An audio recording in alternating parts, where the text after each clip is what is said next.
Aucune preuve d'un tel amour n'égale la croix de Jésus. Par amour, il prit mes souffrances, mes fautes. Par amour, il fut méprisé, abandonné, percé, cloué. Pour certains, la croix semble un mystère, mais pour tous, elle offre paix, pardon et salut. À la croix, tout devait se terminer. Mais c'est là que tout a commencé.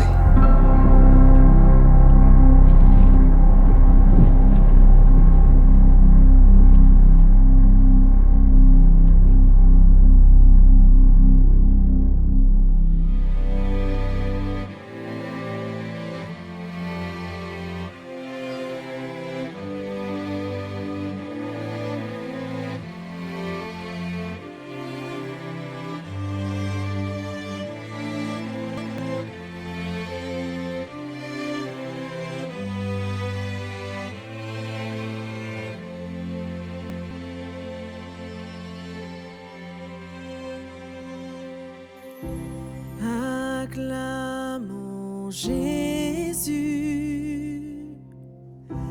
le roi du ciel et de la terre. Acclamons Jésus, puissant sauveur de l'univers.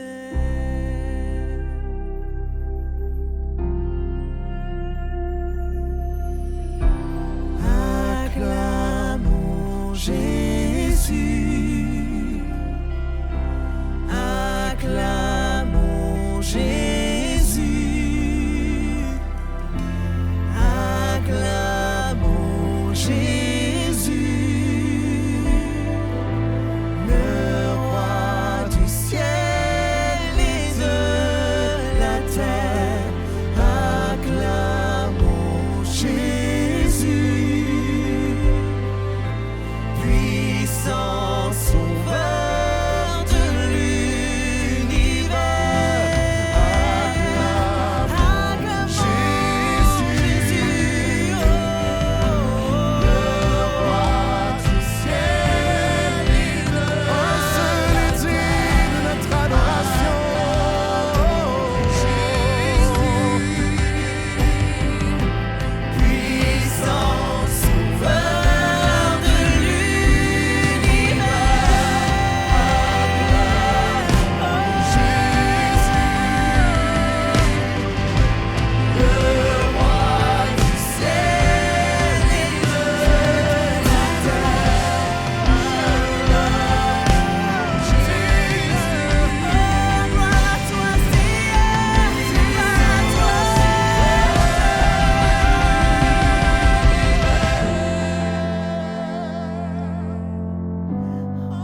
chantons ensemble. Hosanna au plus haut des cieux, que notre roi glorifié. Hosanna.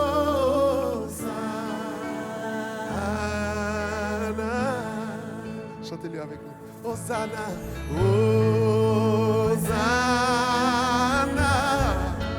au plus haut des cieux, que notre roi glorifie.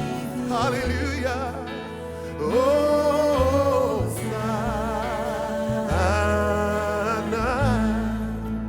Oh, oh, oh, oh.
tu changes toutes choses et avec toi je veux avancer.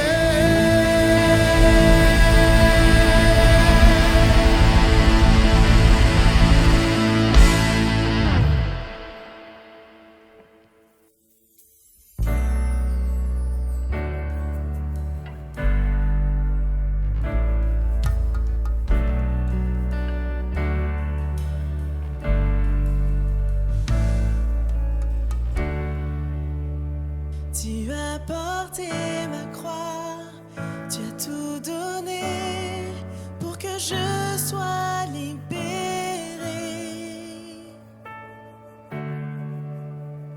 Maintenant ma vie est tienne et à jamais je chanterai ta bonté. Digne est ton nom, Jésus,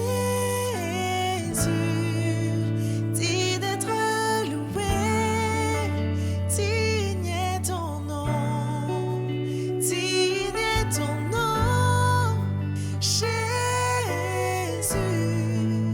digne d'être adoré, digne est ton nom.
Sur la terre, tu es loué, ta gloire est manifestée. Seul ton nom est élevé. Dans les cieux, ton nom est exalté. Sur la terre, tu es loué, ta gloire est manifestée. Seul ton nom est élevé. Dans les cieux, ton nom est exalté. Sur la terre, tu es loué. Ta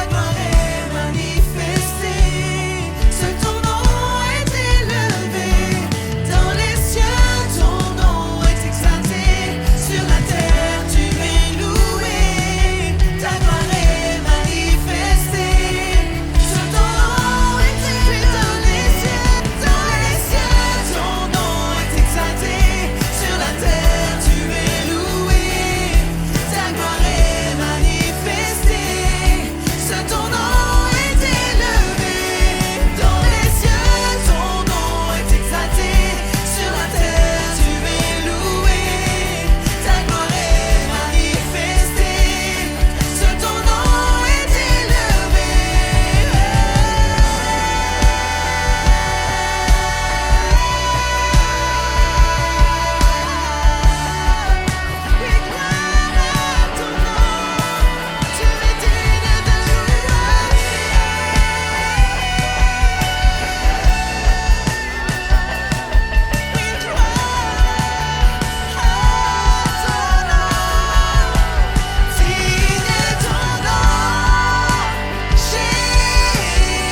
versa des larmes, le jour noircit son âme.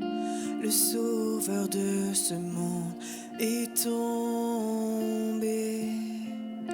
De son corps sur la croix, son sang versé pour moi, il prit le poids de tous mes péchés.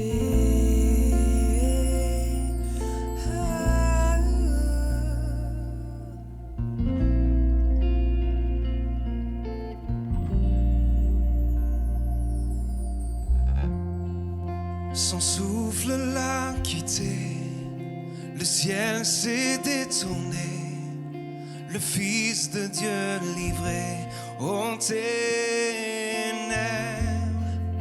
Le combat est mené, la guerre est remportée, la force de l'enfer est brisée.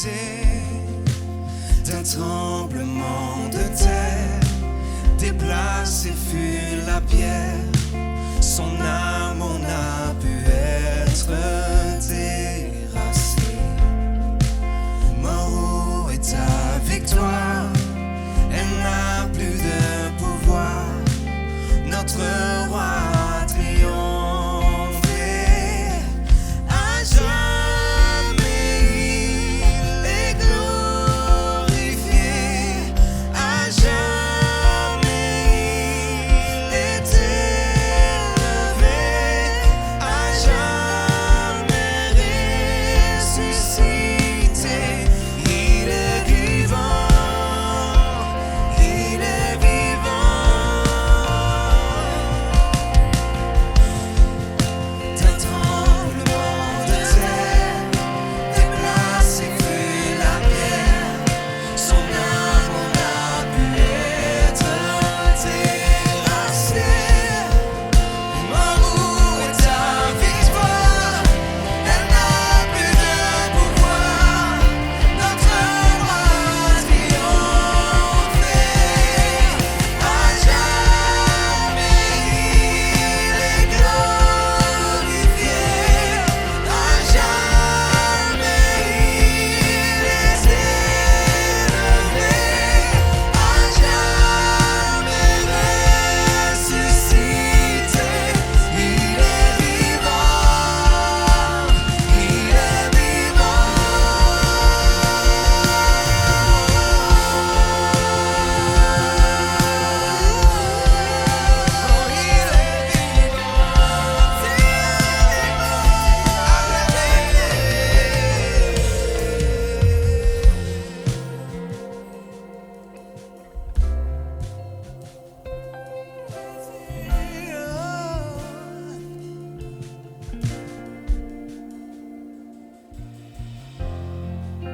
Chantons Alléluia, chantons Alléluia, chantons Alléluia, l'agneau a triomphé.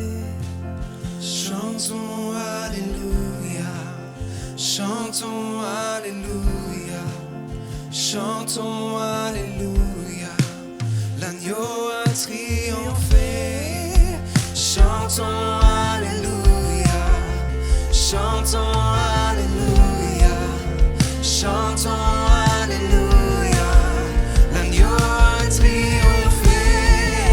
Chantons Alléluia, chantons Alléluia, chantons Alléluia, l'agneau a triomphé. À jamais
Bon matin de Pâques à tous. Je veux vous souhaiter une joyeuse Pâques. Bienvenue à notre grand week-end Revelare Velum où nous levons le voile. Vendredi soir, on a levé le voile sur la croix.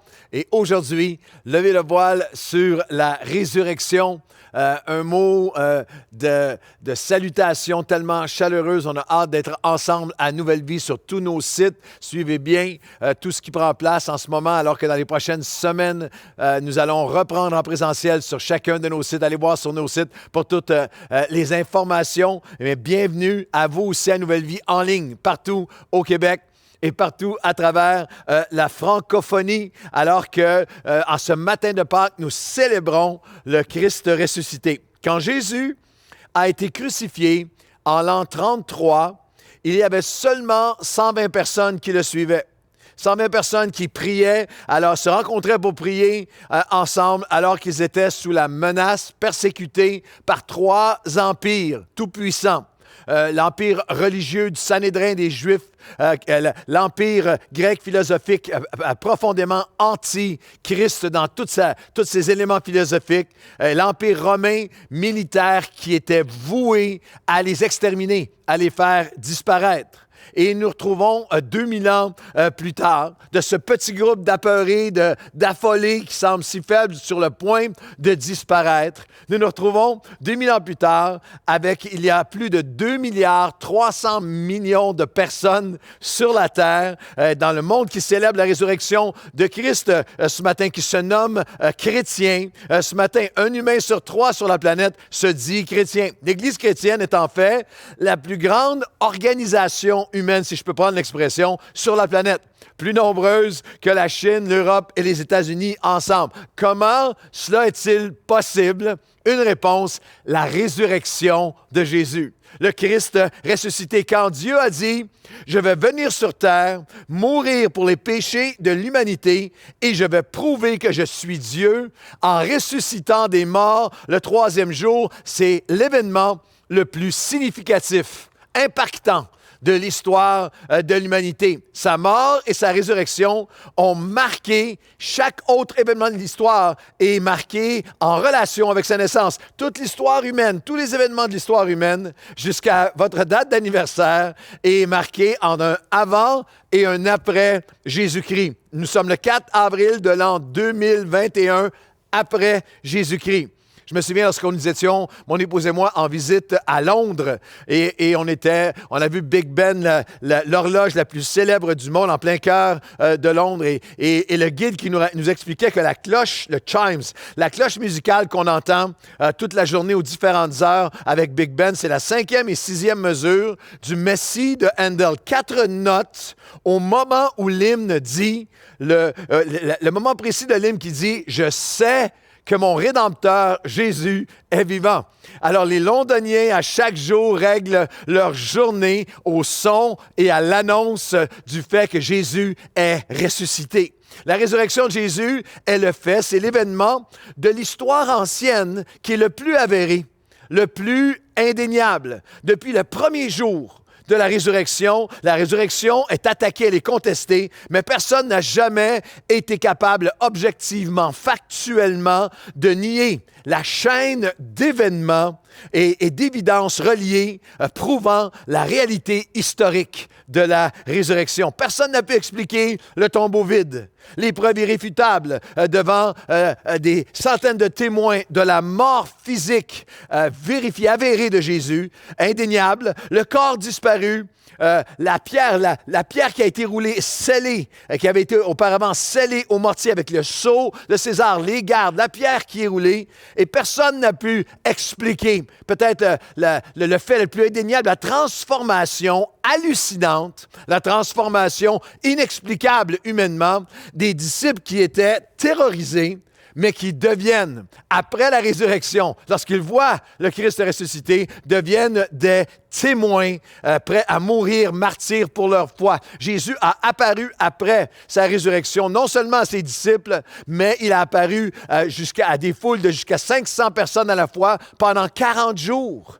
20 ans, 30 ans après, il y avait encore des gens qui étaient vivants et qui racontaient. L'apôtre Paul fait référence 20 ans plus tard à ceux qui sont encore vivants, des centaines qui sont probablement des milliers, parce qu'on parle de 500 à la fois de Jésus qui a apparu pendant les 40 jours. La résurrection les a transformés à un point qu'ils étaient prêts à mourir pour leur foi. On ne meurt pas pour une fourberie. On ne meurt pas pour un mensonge. La résurrection prouve tellement de choses. Elle prouve que la parole de Dieu, elle est inspirée. La parole est de Dieu. Toutes ces prophéties, 53 prophéties messianiques spécifiques accomplies jusqu'à la résurrection. La résurrection prouve que Jésus est bien qui il a dit qu'il était, qu'il est Dieu. Il y a eu plusieurs réanimations dans l'histoire, mais il y a une seule résurrection. Il est mort, il est ressuscité, il vit éternellement. La résurrection également prouve la victoire de Jésus sur les ténèbres, la victoire de Jésus sur Satan lui-même. Dès le premier livre de la Bible, la Genèse, lorsque l'homme a péché, Dieu annonce déjà a déjà le plan rédempteur. Il viendra celui qui sera issu de la femme. Et il dit littéralement, tu lui mordras le talon, mais il écrasera la tête du serpent. Et au pied de la croix de Jésus, il y a un serpent avec la tête écrasée. Satan qui est vaincu. 1 Pierre, chapitre 3, nous dit littéralement qu'entre le vendredi saint, entre la mort, la crucifixion et la résurrection, Jésus est descendu aux enfers pour annoncer la victoire, enlever les clés des mains de l'ennemi. Lorsque j'étais gamin au secondaire dans un cours d'histoire, je pense que c'est en secondaire 4, je n'étais pas trop attentif à l'école à cette époque-là de ma vie, mais j'avais été saisi par un vieux film qu'on nous avait montré dans la classe. C'était à la fin de la Première Guerre mondiale, et il y avait un général, c'est sur un porte-avions, il y avait un général qui était là, victorieux, et il y avait le général déchu devant toutes ces armées derrière lui, et je me souviens, j'avais trouvé ça cool à l'époque, le général victorieux qui vient et qui avait littéralement enlevé les médailles, les décorations sur la poitrine du vaincu. Et c'est un peu ce qui a pris place dans les tréfonds de l'enfer. Lorsque Jésus meurt et il va ressusciter, il descend aux enfers pour toi et pour moi. Et ça a pu se passer ainsi, où Jésus a dit, il dit à Satan, tu as été appelé le menteur, tu es le menteur, mais je suis la vérité et la vie.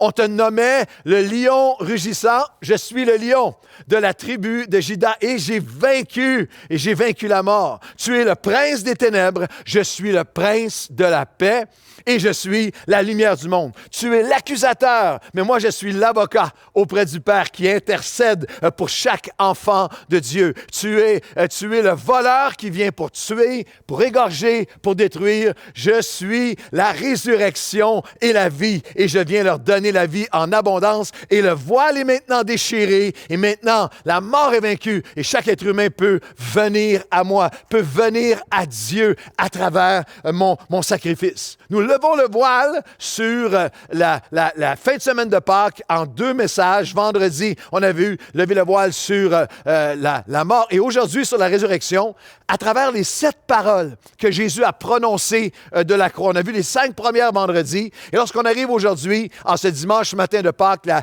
6e et la 7e parole, jusqu'à son dernier souffle, la 6e parole, tout est accompli. Jean chapitre 19 et le verset 30. Jésus s'écria, tout est accompli. Et la 7e parole s'écria d'une voix forte, Père, je remets mon esprit entre tes mains. Et en disant ces paroles, il expira. Tout est accompli était en fait un mot, tételestai dans le grec.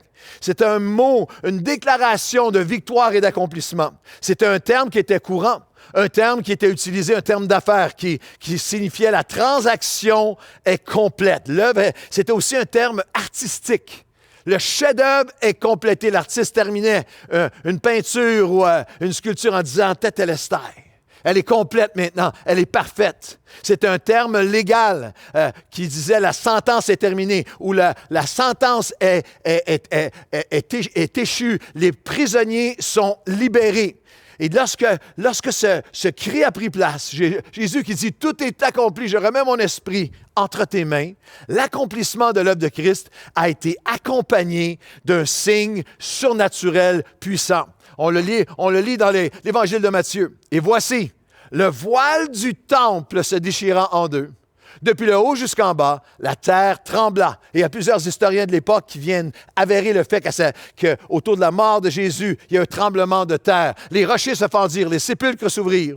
Et plusieurs corps de croyants qui étaient morts ressuscitèrent. Étant sortis des sépulcres après la résurrection de Jésus, ils entrèrent dans la ville sainte et apparurent à un grand nombre de personnes. Le centenier et ceux qui étaient avec lui pour garder Jésus, ayant vu le tremblement de terre et ce qui venait d'arriver, furent saisis d'une grande crainte et dirent « Assurément, cet homme était le Fils de Dieu. » Lorsque le voile est déchiré, lorsque les multitudes même sortent des tombeaux, c'était symbolique. Symbolique parce que depuis 2000 ans, nous sommes des centaines de millions au fil des ans et encore aujourd'hui sur la terre à être sortis des tombeaux de nos vies passées, des tombeaux de nos dépendances, des tombeaux de nos hontes et de nos peurs et de nos captivités et de nos découragements et de nos dépressions, sortis pour entrer dans la vie nouvelle que Jésus a pour nous.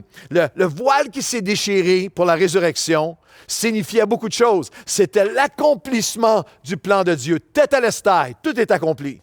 C'était l'accès à Dieu. Nous avons maintenant accès libre à entrer dans la présence de Dieu. C'était l'autorité de Dieu même sur la mort. Les êtres humains maintenant qui vont mettre leur foi en Jésus-Christ mort et ressuscité ont un accès au Père. Le voile est déchiré. C'était l'accomplissement, l'accès à l'autorité. C'était l'appel de Dieu. Il y a un centenier qui était là. Il y a eu plus de 30 000 crucifixions autour de l'époque de la crucifixion de Jésus. Pouvez-vous imaginer cet homme, le centenier, rompu, complètement désensibilisé, l'atrocité, la barbarie de 30 000 crucifixions. Il est là au pied de la croix, il en avait vu tellement avant. Mais là, au pied de la croix, le voile non seulement se fend dans le temple, mais le voile se lève sur son cœur. Et peut se lever sur le tien ce matin, alors qu'il déclare « Celui-ci est différent ».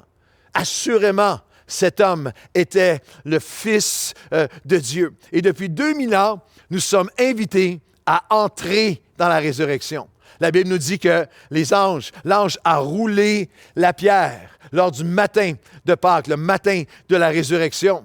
Et quelqu'un demanderait, mais pourquoi l'ange a-t-il roulé la pierre? J'aimerais vous dire que l'ange n'a pas roulé la pierre pour laisser sortir Jésus. L'ange a roulé la pierre pour que toi et moi, nous puissions entrer dans la résurrection, l'expérimenter.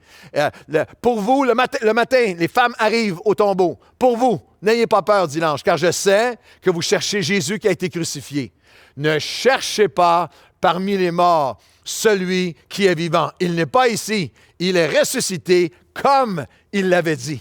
Venez, voyez et entrez. C'est ce que Dieu te dit aujourd'hui. Viens, vois, entre dans tout ce que la résurrection rend possible pour toi. Entrez dans le tombeau vide et allez annoncer à ses disciples qu'il est ressuscité des morts. Nous entrons dans la résurrection. Tout est accompli. Est-ce que tu sais ce qui a été accompli pour toi? Est-ce que tu sais ce que signifie entrer dans la résurrection? J'aimerais te proposer ce matin, ce dimanche matin de Pâques 2021, tout est accompli. La résurrection a accompli tellement de choses pour nous. À cause de la résurrection, parce qu'il est ressuscité, nous n'avons plus à porter le poids de nos culpabilités. Nous sommes libres du poids de toute culpabilité si nous mettrons notre foi en Christ mort et ressuscité. Éphésiens chapitre 1, versets 7 et 8. En Jésus, nous avons la rédemption par son sang versé et sa résurrection. Nous avons le pardon des péchés selon la richesse de sa grâce, sans limite, que Dieu a abondamment répandu sur nous selon le plan d'amour pour nous qu'il avait formé en lui-même. Dans le cœur de Dieu le Père, Dieu le Fils, Dieu le Saint-Esprit, d'éternité en éternité, ce plan de rédemption, ce plan de venir mourir sur une croix, prendre toutes les fautes et ressusciter afin que nous soyons libérés de toute culpabilité, du poids de nos culpabilités. Nous avons tous nos fautes. Nous sommes tous imparfaits. On a tous fait des choses qu'on regrette. Et on a tous des choses on aurait tellement voulu faire différemment. Nous portons tous humainement des poids, de fautes passées. Certaines personnes portent des poids qui ne leur appartiennent même pas, se culpabilisent pour des choses qui étaient hors de leur contrôle. Quelle horreur, quelle souffrance, par exemple, de ceux qui sont abusés, qui d'une manière tordue, d'une manière mensongère, se croient quelque part responsables des mauvais traitements qu'ils ont eus.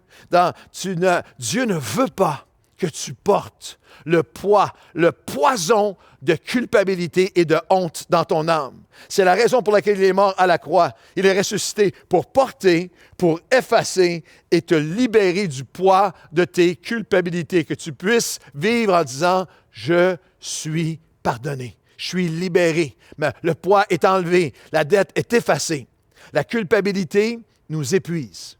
La culpabilité, la honte nous écrase, nous garde dans le passé, paralyse notre présent et nous vole notre avenir. La culpabilité et la honte nous isolent, peut non seulement voler notre joie de vivre, mais souvent même nous enlever le goût de vivre. La honte et la culpabilité peuvent impacter toute la trajectoire de notre vie.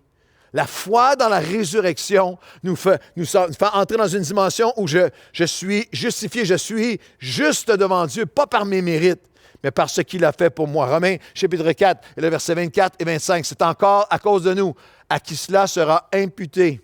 À nous qui croyons en celui qui a ressuscité des morts, Jésus notre Seigneur, lequel a été livré pour nos offenses, et il est ressuscité pour que moi je sois justifié. Je peux, par la foi, être entier, pas à cause de ma conduite, à cause de lui, à cause de ce que lui a fait. Je suis parfaitement juste devant Dieu et je suis libéré de la honte. C'est très puissant, ça peut changer la trajectoire de ta vie lorsque tu opères à partir d'une base de honte. Les personnes qui vivent dans la honte évitent souvent les relations. La vulnérabilité, la communauté. Ils ne veulent pas de relations humaines, ils se cachent, ils s'isolent, ils évitent les vraies amitiés. Ils ne veulent jamais s'ouvrir. Ils en souffrent horriblement. Dieu veut te libérer de ça. Dieu veut te libérer du poids de tes culpabilités. Les personnes qui vivent dans la honte sont souvent portées à réprimer, à étouffer, à intérioriser, à réprimer, étouffer leurs émotions comme un poison intérieur. Dieu veut te donner un cœur nouveau. Dieu veut te libérer de ce poids et te rendre capable d'aimer, d'être aimé, de faire confiance, de t'ouvrir à nouveau. Les gens qui opèrent à partir de la honte se sentent souvent anxieux, dépressifs, ont une piètre, une pauvre estime d'eux-mêmes. Ils ont un regard sombre, pessimiste sur la société, sur leur entourage, sur leurs relations, sur leur avenir. La résurrection fait en sorte que tu peux regarder à l'avenir complètement différemment parce que tu es libéré d'un poids que Jésus a porté pour toi. Ils ont peur, une marque des personnes qui opèrent dans la honte, ils ont peur des risques normaux et pourtant qui peuvent être productifs de la vie. Ils ont peur de faire quelques risques que ce soit tellement ils ont peur de l'échec. La honte devient un mécanisme de défense malsain contre la peur de décevoir, la peur d'être déçu, d'être dévalué par les autres. Je ne risque rien, je n'essaie rien sur une base de honte. Les personnes qui portent la honte sont plus portées à rechuter dans des patterns de consommation ou d'abus de substances parce qu'ils ne croient pas foncièrement, ultimement, qu'ils ont la capacité de changer. Et j'ai une bonne nouvelle pour toi en ce dimanche de la résurrection. Tetelestai, tout est accompli. Et ce que la résurrection a accompli pour toi, c'est que nous n'avons plus à porter le poids de nos culpabilités. Regardez le langage que Ésaïe utilise lorsqu'il parle du pardon de la résurrection.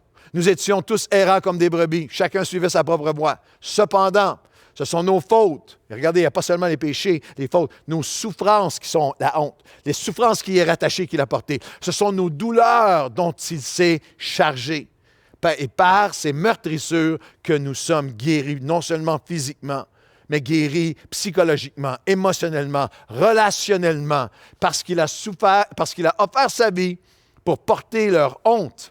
Il a été mis au sépulcre et il est ressuscité. Il vivra éternellement et ceux qui le connaîtront trouveront leur paix et seront appelés justes devant lui. Il vivra. La question est ultime. Es-tu celui qui marchait selon ses propres voies, portant sa honte? Es-tu prêt à te laisser guérir? Es-tu prêt à recevoir non seulement le pardon, mais la libération, à être libéré du poids de tes culpabilités? La résurrection est là pour toi. Pendant plusieurs années, et j'espère encore de l'autre côté de la pandémie, pour plusieurs années, j'ai apporté la parole dans des conférences un peu partout à travers le monde avec le pasteur David Wilkerson et par la suite avec son fils Gary Wilkerson et aussi avec un homme qui est devenu un ami maintenant, Nicky Cruz. Et les deux, cette photo a été prise alors qu'on était en Roumanie à une conférence, c'est un moment très particulier, parce que ces deux hommes-là, on ne peut pas avoir deux hommes plus différents dans leur arrière-plan.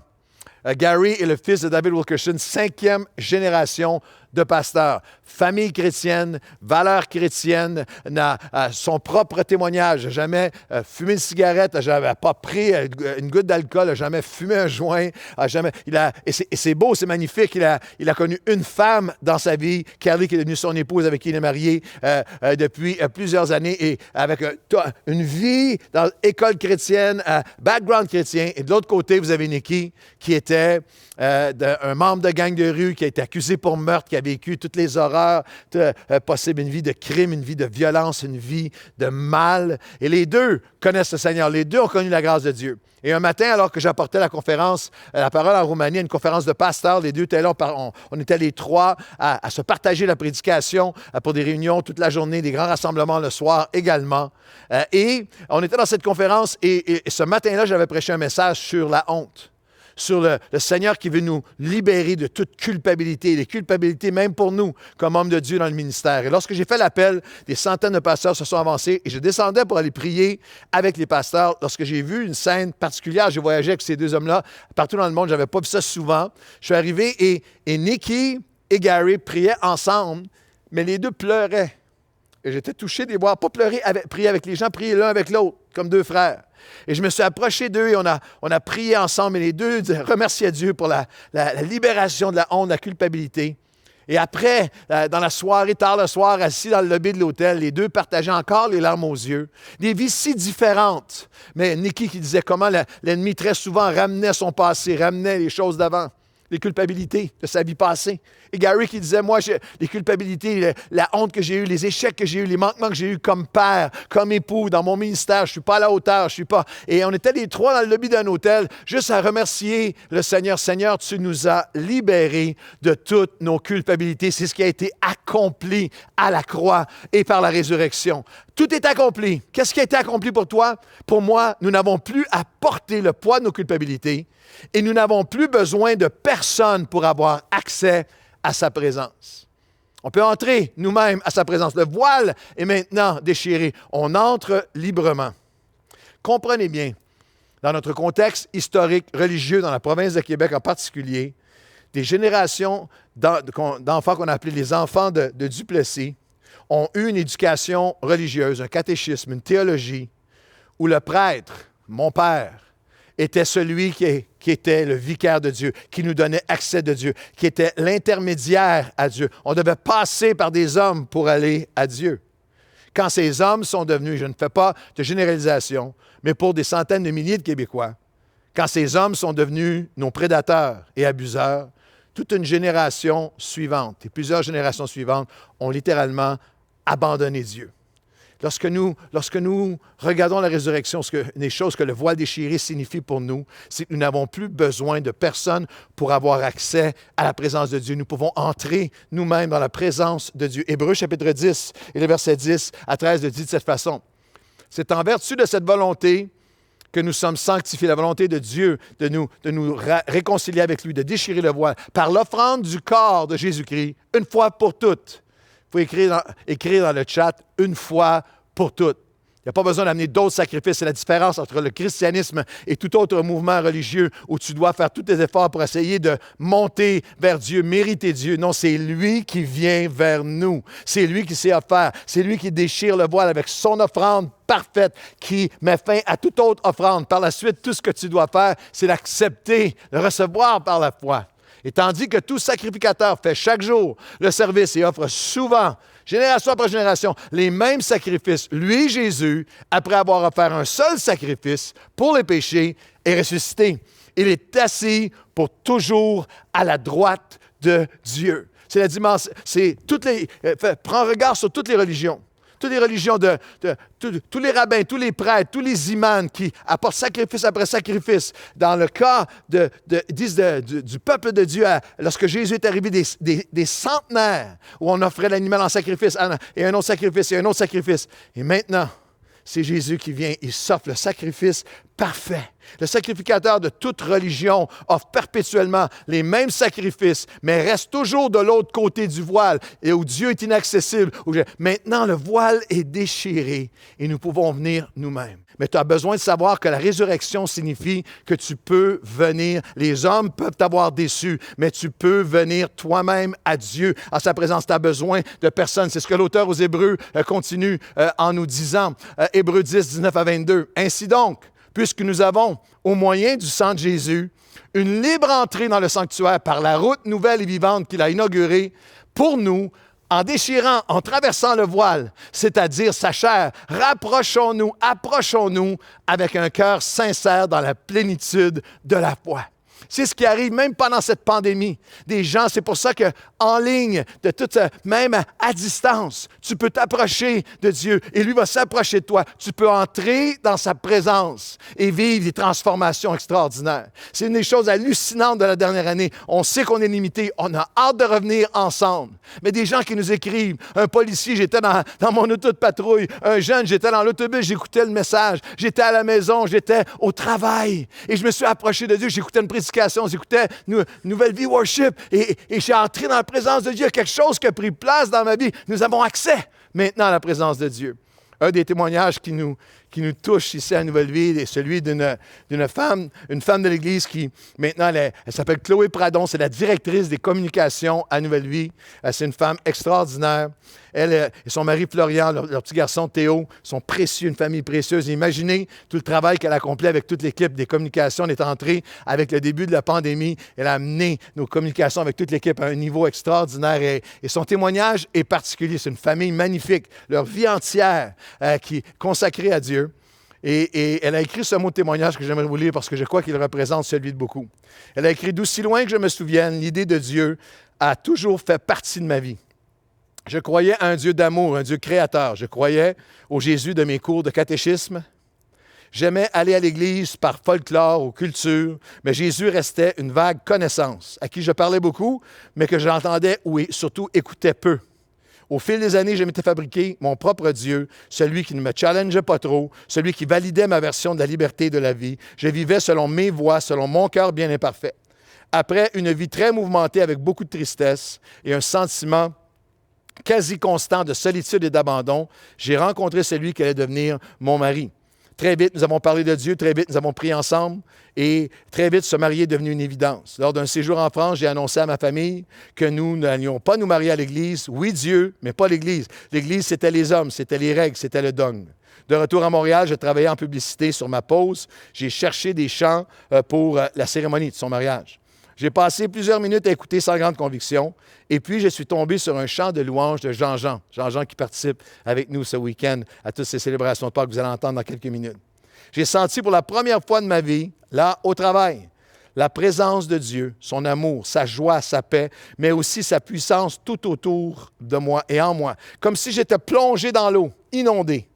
Ma vie a totalement basculé à ce moment puisque j'avais la conviction que j'étais aimé, choisi, retrouvé. Je me suis senti complète pour la première fois de ma vie. J'ai voulu voir où je pouvais entendre Jean-Jean et je suis tombé sur le site web de Nouvelle Vie. J'ai senti un feu en moi d'y aller à Longueuil. J'ai demandé à mon fiancé si nous pouvions y aller rapidement ce dimanche. Il vient d'une famille chrétienne avec de nombreuses blessures, l'avait éloigné de l'Église. Florian. Il n'était pas très emballé par mon idée, mais finalement, il a cédé. Lorsque nous avons poussé les portes de la grande salle de Nouvelle Vie à Longueuil, les louanges avaient commencé. J'ai été renversé pour une deuxième fois par la présence de Dieu et par son amour. J'ai compris que nous ne pouvions plus marcher sans lui. Le chant ce matin-là, amour extravagant. Aucune ombre n'est trop sombre. Aucun mont trop élevé pour que tu me cherches. Aucun mur ne peut résister, ni mensonge tenir. Sans fin, Dieu, tu me cherches. C'était le chant qu'elle entendait lorsqu'ils sont entrés. Sans fin, le Seigneur m'a cherché et c'est par la louange qu'il a réussi à percer mon cœur pour que je tombe dans ses bras et que je lui donne enfin ma vie. J'ai pendant des années essayé de comprendre Dieu avec ma tête, mais c'est en ouvrant mon cœur que j'ai compris qui il était et que j'ai pu entrer dans une relation intime avec lui. La louange a été la clé pour que je lâche prise et je m'abandonne à lui. Plus je comprenais que j'étais en Christ, nous dit Chloé, plus mon sentiment de solitude et d'abandon s'apaisait pour n'être aujourd'hui qu'un vague souvenir appartenant à une autre vie, à une autre moi. C'est magnifique. Aujourd'hui encore, la louange a une place unique dans notre vie car elle touche notre cœur sans passer par le filtre de l'intellect qui nous joue parfois des tours. La louange nous permet d'entrer plus facilement dans la présence et d'expérimenter un cœur à cœur avec Jésus. La manière dont Dieu m'a touché est très surprenante. Au milieu d'une open space, entouré au travail de plusieurs collègues, en pleine journée dans une période où je me refusais encore à lui, mais il saisit les opportunités, toutes les opportunités pour renverser les cœurs. Il est dans le quotidien présent à chaque instant. Puisque nous avons maintenant un voile qui est déchiré. Tu n'as besoin de personne pour entrer dans la présence de Dieu. Nous pouvons y entrer ensemble aujourd'hui. Tu peux expérimenter ce que la résurrection rend possible pour toi. Tout est accompli.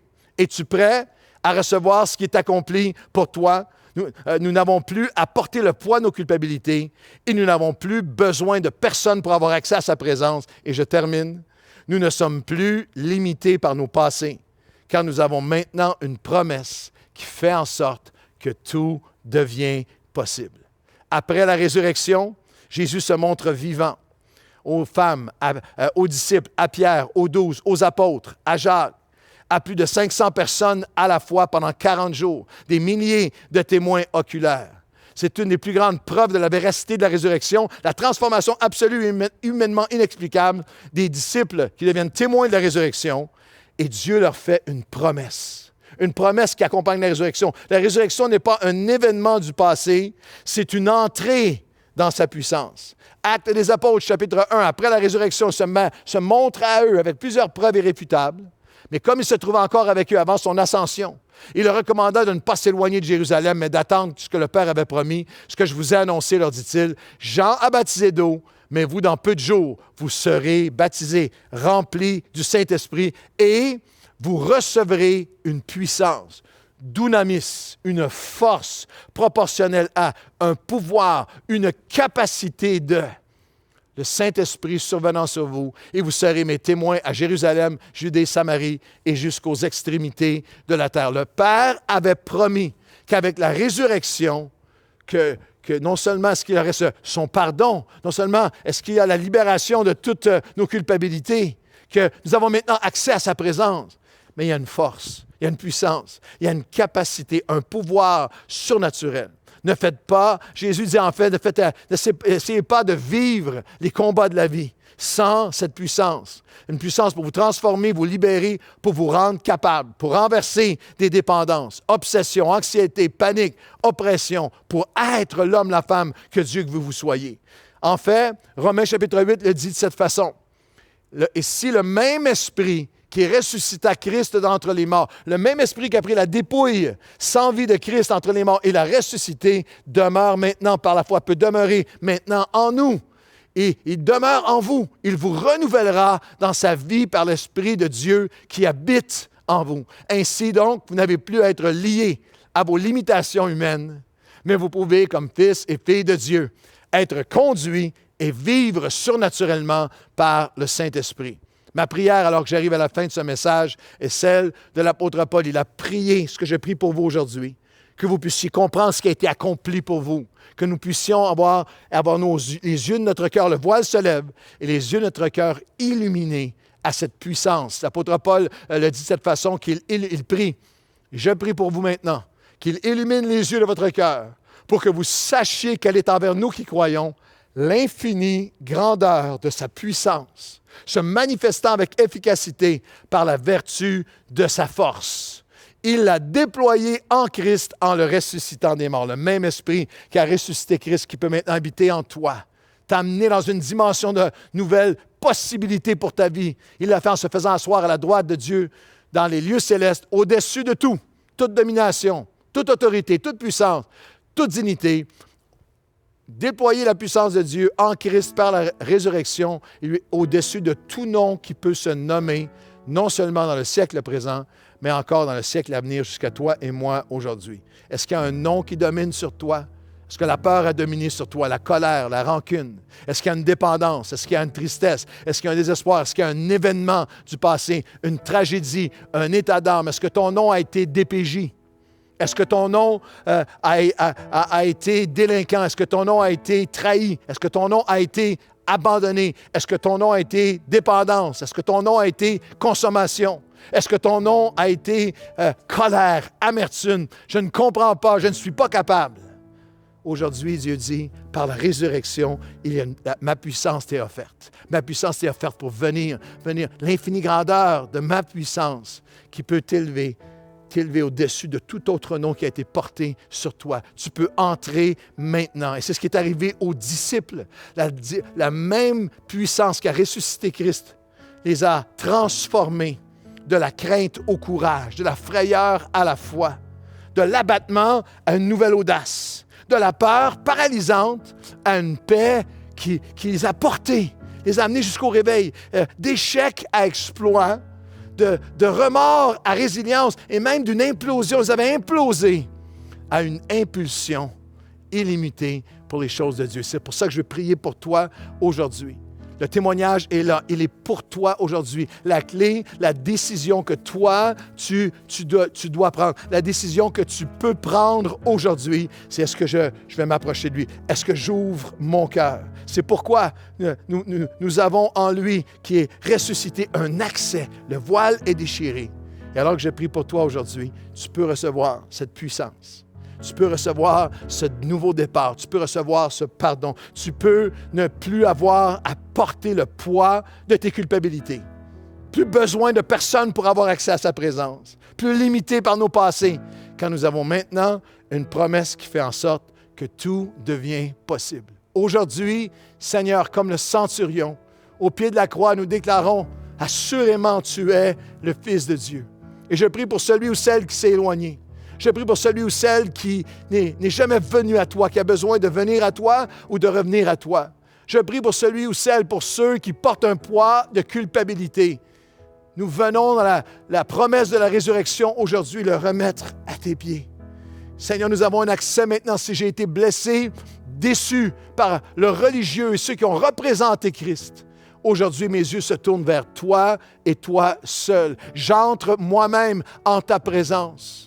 Et toi, tu t'approches, viens t'approcher de nos cœurs pour mettre la paix.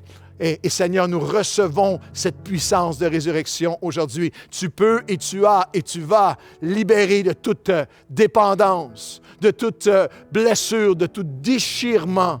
Et aujourd'hui, en ce dimanche de la résurrection, nous annonçons ta victoire. Nous annonçons que tu es le victorieux. Nous annonçons que cette victoire, le même esprit qui t'a ressuscité d'entre les morts, vient habiter en nous et nous donnera victoire de jour en jour. Nous déclarons le tombeau vide. Nous annonçons ta victoire dans nos vies, dans le nom de Jésus. Amen et amen. Restez surtout là parce que l'équipe d'adoration maintenant, Nouvelle Vie, Worship, vient et nous allons chanter et oui, célébrer, faire la fête, célébrer ensemble la résurrection. Marchez aujourd'hui. Le tombeau est vide et entendez la voix de Dieu qui vous invite. Venez, voyez, expérimentez, entrez avec nous dans la résurrection.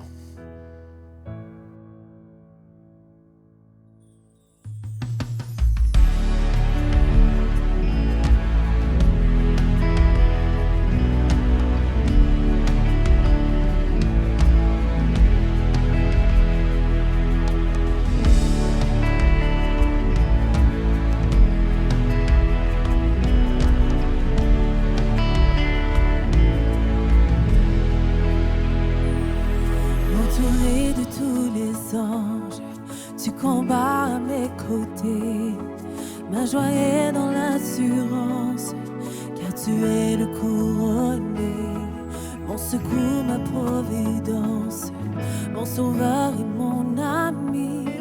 Par ta grâce, enfin, je vis pour t'adorer. Devant toi, je me prosterne, saisi par ta majesté.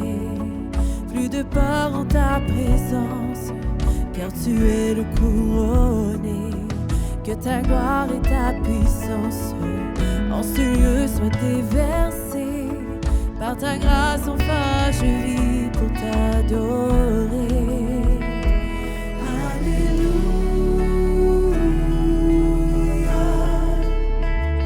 Tu as triomphé, tu as triomphé. Alléluia. Jésus, tu as triomphé du monde.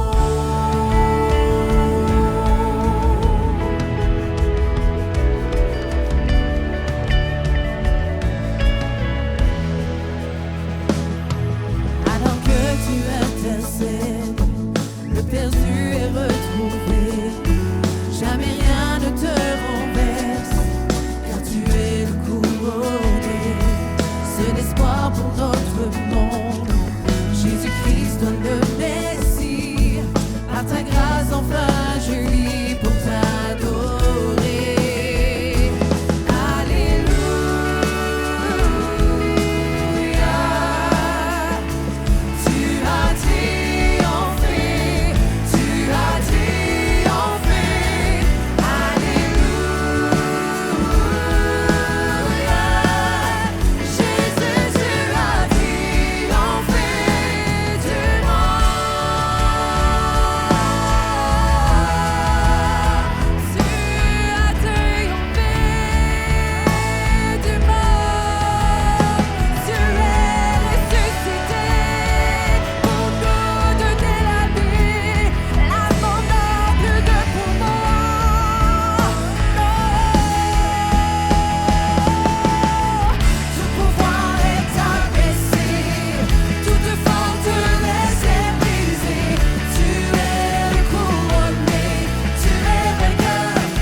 Vous êtes prêts?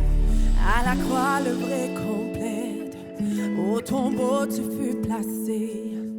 Mais la mort n'a pu te vaincre, car tu es le couronné.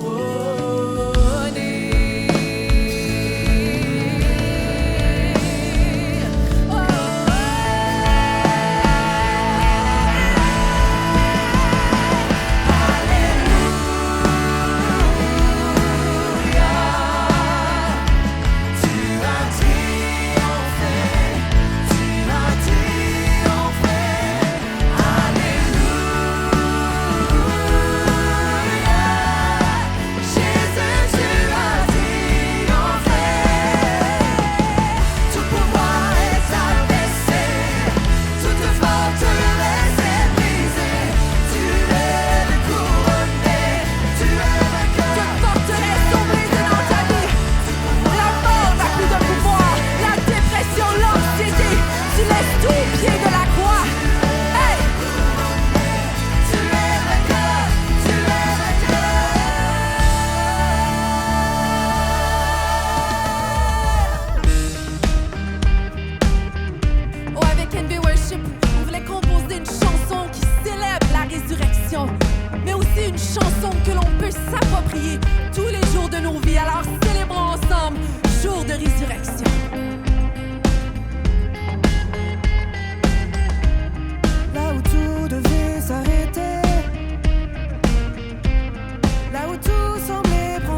Voici mon jour de résurrection. Ta mort a pris la mienne, en ton nom je revis. Voici mon jour de résurrection. Tu as brisé mes chaînes, par ta grâce infinie. Voici mon jour de résurrection. Ta mort a pris la mienne, en ton nom je revis. Voici mon jour de résurrection.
Les cœurs assoiffés laissent leur lien au pied de la croix. Oui, Dieu a tant aimé.